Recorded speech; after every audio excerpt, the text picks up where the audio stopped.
All right, so today President Trump announced that the person allegedly responsible for the mail bomb scare is now, thankfully, in custody. Let's take a look. I am pleased to inform you that law enforcement has apprehended the suspect and taken him into custody.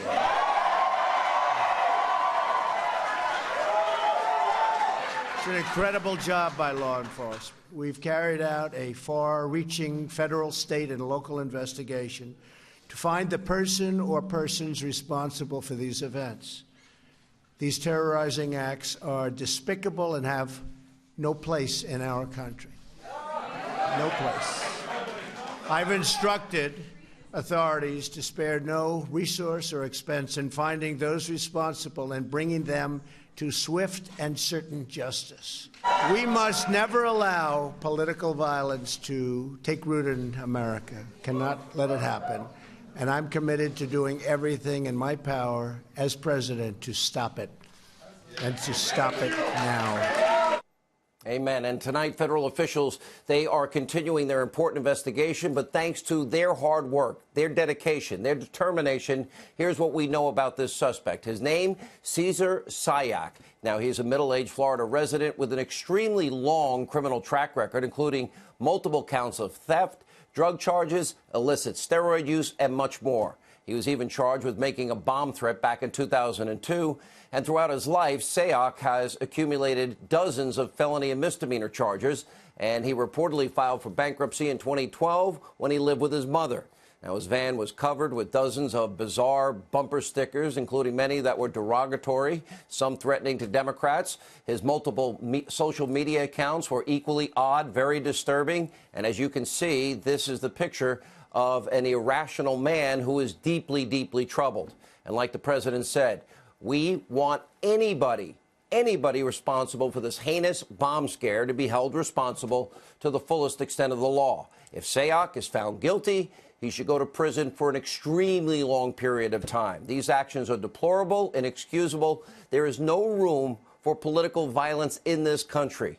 We solve our problems, like in 11 days, at the ballot box. And as I've said many times, this is a very serious story, but over the course of this week, what we have seen, what we have witnessed in the mainstream media and the left has been downright disgraceful. Before ever even knowing who was responsible for this heinous act, the media started playing the blame game, rushing to judgment as usual. They put facts last. They rushed to judgment, and they did anything and everything possible to link President Trump and anyone who supports him to this act of terrorism.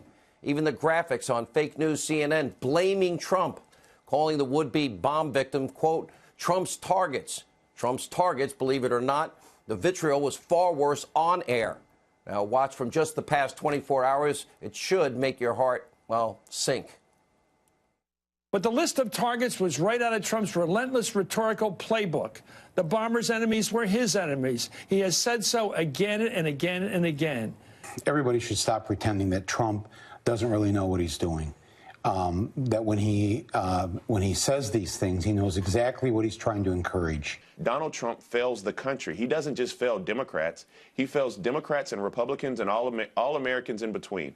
He's refused to in any way acknowledge what role his rhetoric may have played in cultivating the current political climate. This president has an obligation to stop picking on reporters. The president has created a culture of comfort for violent rhetoric and actual violence. He spends most of his time at his rallies throwing verbal bombs at all the people that receive these bombs in the mail. And one fake news CNN political analyst even blaming yours truly for the bomb scare, especially as it relates to Robert De Niro. This is a disgrace. Watch this. I just want to go back to that for a second, because everybody said, why Robert De Niro? He hasn't criticized the president since the Tony Awards in June. But you found that it's what happened, what Sean Hannity says had a direct link. Well, may have. We don't know who it is. We don't know the motive. But what was fascinating is you see a direct pattern between the president's attacks on Twitter and the stage, it being echoed and amplified by Fox News and other folks in the conservative. But De Niro's not like the others, right? Why Robert De Niro?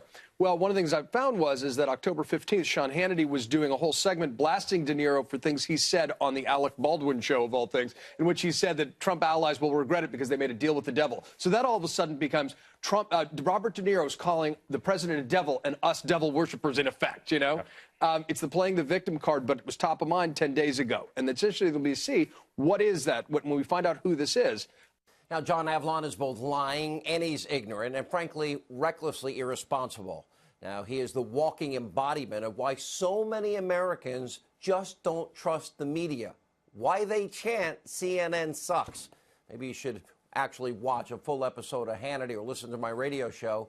Then he would actually see how I have been repeatedly calling on political vilification in this country to stop, especially the confrontations, how I deplore, disavow all incivility and acts of violence from the left and the right.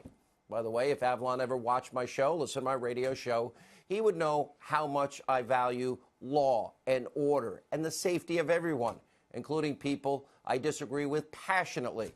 For example, when President Obama's security was threatened in 2014, I spoke out over and over and over again how we need to protect our president, even though I had strong disagreements with him. Watch this. We have 3 incidents. We have the fence jumper, made it much further into the White House, even past the stairs going up to the residence, which is scary. We have the second incident in 2011, 6 shots fired at the White House, and it took them 4 days to determine that they thought it had nothing related to do with the White House, which I disagree with. And then a guy with a gun got on an elevator with the President of the United States. Yeah. ISIS, our enemies are watching this. We got to protect our president. Every elected official, every cabinet member, every member of Congress, the Senate, deserves security. Everyone deserves safety. And by the way, my heart goes out to anyone who's ever been threatened or harmed. Because you know what? I know firsthand how it feels. I've been through more than, frankly, I'm willing to make public, including white powder mailed to me, telling me it's anthrax. I had an assistant of mine scared to death, put in isolation for hours as a result of one incident. And I've had numerous other real threats in my career to both myself and my family.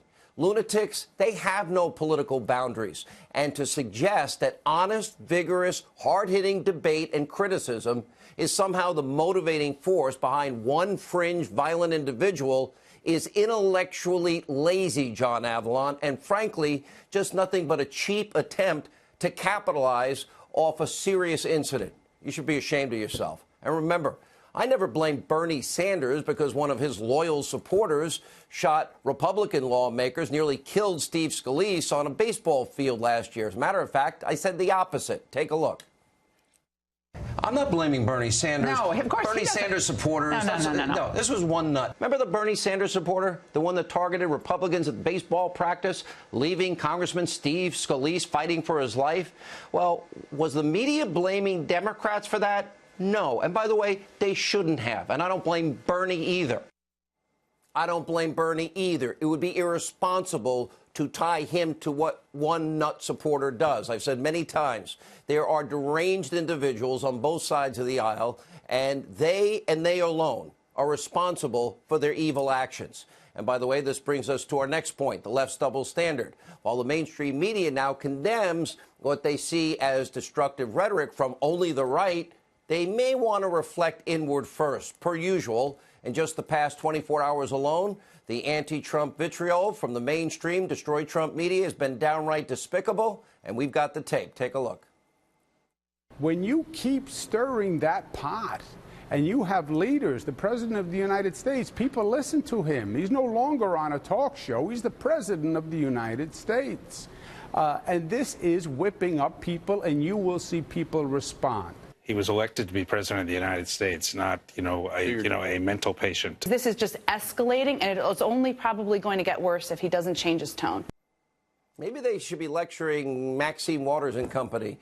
Create a crowd, follow them into grocery stores, department stores, gas stations. They're not wanted anywhere anymore. And what you just saw is nothing new, because the left's hatred of all things Trump has been boiling over since the day he and Melania came down the escalator. Here's just a small sampling of the insanity.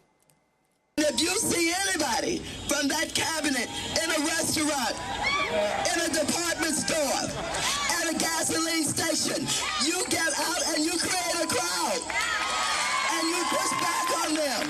And you tell them they're not welcome. You cannot be civil with a political party that wants to destroy what you stand for, what you care about. Michelle says that, when they go low, we go high. No. When they go low, we kick. How dare he say the things he does? Of course I want to punch him in the face. Right. I want to send the military to the White House to get him.